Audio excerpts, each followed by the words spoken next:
Well, this is my first vlog in a while, and I want to apologize. I haven't been blogging that much. I had some interesting experiences happen lately in my mental health system, and I wanted to share about them. My video is about what is the mental health system really there for. I had this therapist. He's a nice guy. I know he cares. He really cares about making a difference, and in the last several appointments, he has shared some things with me that I already sort of knew, but hearing it from someone in the system made it more real. He's told me in one appointment, he said that he is not given like a pat on the back for helping me. He is given a pat on the back for getting me to show up to more appointments. And the only reason I can see for that one is because, well, they make more money every time I show up. And I'm always talking about how my system really doesn't put any programs together to actually really help any clients, from me to anybody else. I have Asperger's syndrome, and some of the things that could be beneficial would be like anything from not just social skills training, but organizational skills, learning, learning how to read facial expressions, things that I'm not good at. I flunked that test on the facial expression. But there's a myriad of skills, but they don't want to put that. They don't want to help you for what you really need, and that makes me think of the kids that are there, and it leads to what I wanted to say next. In my last appointment, he told me that he is given a agenda, a pre-plan of things. He's already told, before he even gets a client, what is he supposed to get the client to do. Meaning, they already have a plan of treatments that he's supposed to convince me are good for me, and those were almost his exact words. And I'm like, even if they're not beneficial to me, and he said, yeah, he does understand and agree with my feelings. I'm like, so it doesn't even matter if these plans are made, if they're going to help me or not, or anybody else. They either do it, and if they don't, we're non-compliant.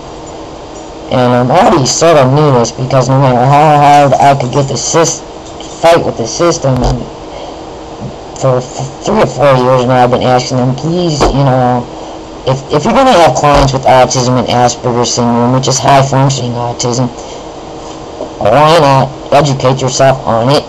How can you help somebody if you don't know about it? And what it boils down to is it isn't about helping others. So what is it really for?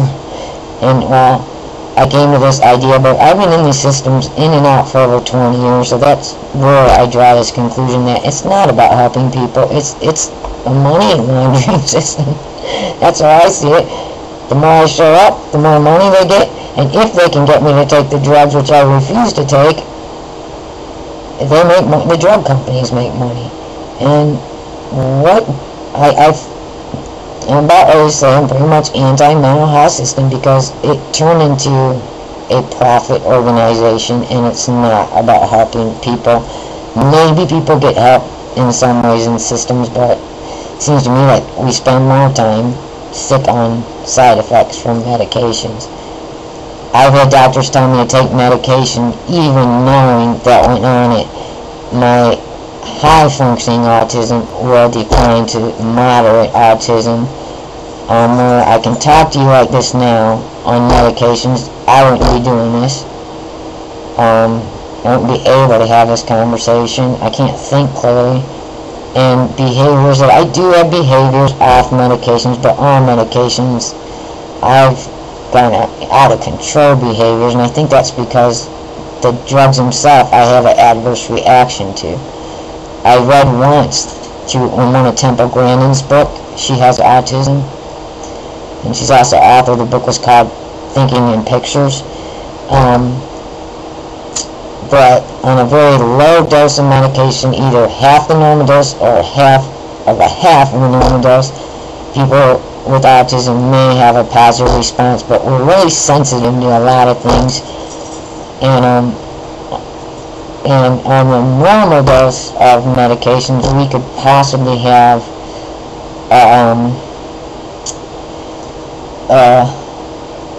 adverse reaction, and I've always been put on either normal to above normal doses of medications, 3 or 4 or 5 at a time, and I was bouncing off the wall, so I refused to take drugs. The doctors, even knowing that, don't care. They just want to put me on drugs. This doctor left. There's always doctors leave, new ones come in. They rotate. They're just in and out. And one doctor asked me if I daydream, and I said, yeah, I daydream. Everybody daydreams. He says, you have ADHD. He based a mental illness or a disability on one question, and I have a problem with that. I'm not saying ADHD or whatever isn't there. I'm saying you can't diagnose this on one question, especially one as basic as do you daydream. When I said yes, he said you have ADHD, and one drug he offered was Buspar, and then another one I can't remember. But my family's always with me, and they said she's been on both, and it didn't go well. He just kept wanting to push the drugs. So just diagnose a disability in one question, then whip out the drugs. Tells me we got a really big problem in the systems, and I'm not saying, God, I think of a lot of people that could have been diagnosed. Like, do you daydream? I ran around for weeks asking people if they daydream. I didn't meet one that said no, so I guess you all need Buspar. Sorry. I'm really angry, because it's when you wake up and realize, I had a life before I went to the mental health system, and I'm not feeling sorry for myself, but if I wouldn't have went there, I don't know, I think they taught me how, what are they really there for? I don't know, to teach you to comply, do what they say, and all the people that are trying to get in the mental health system in this room, they sound like a conspiracy theory. I don't care what people think anymore. Is it there to dope us all up and make us a bunch of compliant idiots that follow anyone blindly and do what they say? Whenever I question them, I've been locked up for saying no. Not recently. I've learned how to say it in a way that, I have rights. But, and I always have a family member present. But I've been in doctor's offices where I've argued my right not to take meds, and I've been locked in psych wards, and that was like 15, 20 years ago, which is why today I bring a family member in, because I do have a legal right to refuse medications, especially if I get worse. I'm trying to say, I don't know, I keep questioning why they're really there, and the only thing I can come to is they want people to be doped up, compliant.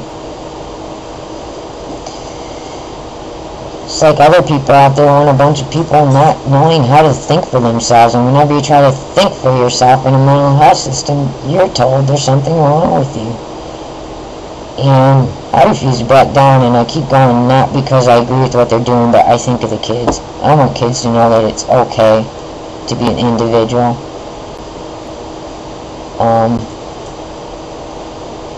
I'm trying to say a lot, and I don't know how to word all this the right way. When I think of it off camera again, I think it really clearly, and then I turn on the camera and get nervous.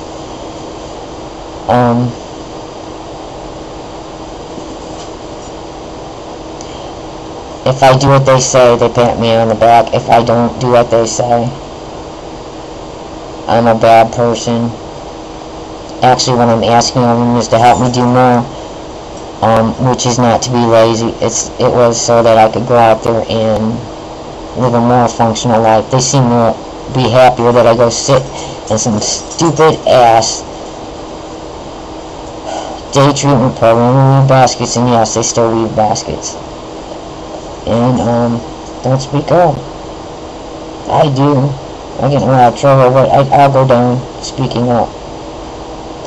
I hope the kids get out. I don't know, it makes me sound, I don't know, why send your kids someplace where they don't even care about treating them for what's really wrong.